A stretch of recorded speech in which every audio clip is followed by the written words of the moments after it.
it made me realize how much of my life is dictated by these stereotypes of how I'm supposed to be. And I didn't realize, my parents used to always tell me, like, make sure you're clean cut, make sure you're dressed nice, make sure you don't get tattoos where anybody can see it. Don't make sure, because this is what they were taught, because this was a means of survival for them. They had to be basically perfect in order to have a chance. To be normal. To be normal, right? They had to be exceptional just to be deemed normal, right? Yeah. And when George Floyd, that whole thing happened, I remember I was in the shower and I just started crying because it hit me. I realized he didn't do anything. He did nothing to warrant what had happened to him, and how everybody just kind of stood around and watched. And I said, just as easily as that was him, it could have been me. And I realized, I started asking myself these questions. Why do you feel this way? Why are you scared of this? Why are you worried about this? Why does your heart start beating fast when you see the police? I started to ask myself these questions, and it was all coming down to these are these labels, these paradigms, these barriers, right? These boxes that I've been put in. Subconsciously, I didn't even realize. And it was my responsibility then to break them down and see, like, I'm none of those things that you say. I'm none of those things. Like, you see me as my skin, but I know what I am. So regardless of what you think, I must know what I am. Or maybe even what you fear I might be. Right. Not knowing, but your default fear. Yes. Yeah. And it was something that, like, it was liberating. It was liberating. And liberating for you to connect those dots. Yes. And to see, like, oh my gosh, this is why I think the way I think. This is why I feel the way I do. This is why, like, I'm always constantly watching, like, wonder what he's thinking.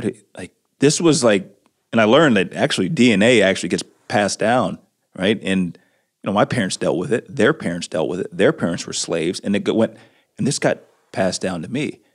And I realized at that moment, I'm like, okay, I have a responsibility. I must change this, because the way I have been living, the way I feel, I don't want anybody. I don't want my children. I don't want their children to have to feel like this. I must change the narrative, and it started from within first.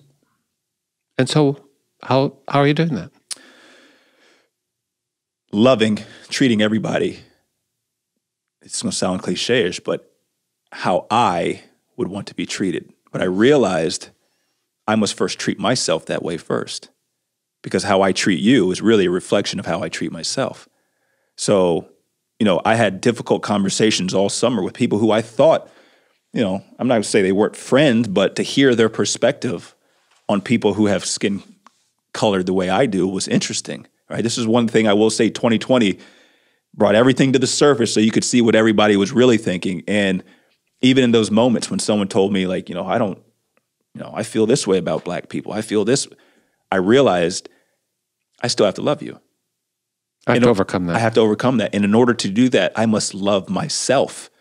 I must love myself. In order to love myself, I must not listen to what the world has told me that I am. I must realize what I am. And this has really opened up the door for me to say, you know what? I don't care if you're Asian. I don't care if you're white. I don't care if you're racist. I don't care if you're Republican. I don't care if you're Democrat. It does not matter. These are all things that are of this world, right? What you truly are, right? Your spirit, that's what you are, your soul. I must see you on that level. And it's been liberating for me. It's helped me to be a better human being and to connect people and show, like, hey, like, I know I look like this and you look like that, but at some point, this is all going to stop working, and there's going to be a part of you that continues on. Let's connect on that level. That's what really matters. And that doesn't have a color. That doesn't have a political preference. That doesn't have a gender. So, And would you say, as you've described this journey just in the last year, George Floyd, that tragedy took place not quite a year ago, as we're talking at this table today. I'm hearing you say that you've actually felt like you yourself have grown and stretched and become more secure and more able to navigate. Yeah. You're feeling liberated in a way. Absolutely. Absolutely. Yeah. I think back even, Jim, we went to Alabama, and I still see visions of that picture of when we were at the Civil Rights Museum and Derek, you and I attended a conference that was marking the 400th anniversary of American slavery in Montgomery. And anyway, you were... Yeah, and that was really the beginning of it. Like this, and then, I would think about it, because I learned things as an African-American I didn't even know. Yeah.